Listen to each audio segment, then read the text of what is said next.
لەگەڵ ڕێکخراوی هەرێمی و نێودەوڵەتیەکانی دیکەوە کۆمەڵەی مەدەنی هەموو ئەرکانە دەگرێتە بەر. نام دلوین راوفا بو مای 3 ساله خوبخشم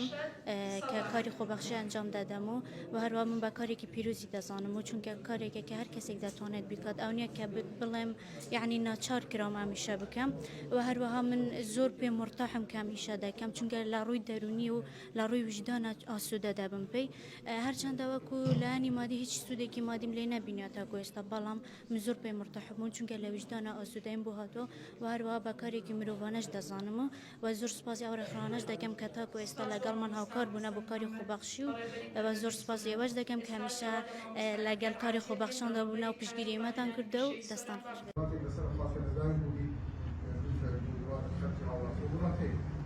نام کارزان شیخویا لیستا پیشی سرچ مامسته راهنرم وزارت پرورده کاری خوب بخشش لپال پیشی مامسته خو یکم کاری خوب بخشش من سال 2009 ام کاری خوب بخشش دست پیک رست سال 2020 لو 2025 رو استاج بردوام لکاری خوب بخشش کان هر بنمونه بیانی که پیش بین بود سالاشی لقضای شقلاوه قوم لغلفان درش بقضای شقلاوه سالاش ممکن او زهاتم بور استاج بردوام لکاری خوب بخشش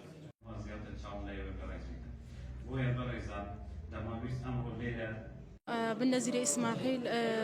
هر ساڵە کاری خۆبەخشیەکەم لە ئیدارەی سربەخۆی سۆران لە بواری ژینگە چیوای لێ کردم کە کاری خۆبەخشی بکەم بەڕاستی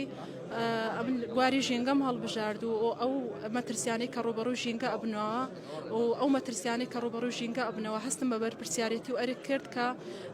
لەو بوارە ئیشی خۆبەخشی بکەم و زیاتر خەڵک هۆشیار بکەمەوە لەو مەترسیانەی کە ڕوبەڕووی ژینگە ئەبنەوە. خۆبەخشی بۆ هۆی ئەوەی کە تۆ هەر ساڵە کاری خۆبەخشی کە بە فڕۆنێتی بێتە هۆی ئەوەی کە کارت دەستکەوێت. سوپاس بۆخوا توانیم دوای هەر ساڵە کاری خۆبەخشی کە کارم دەستکەوێتن و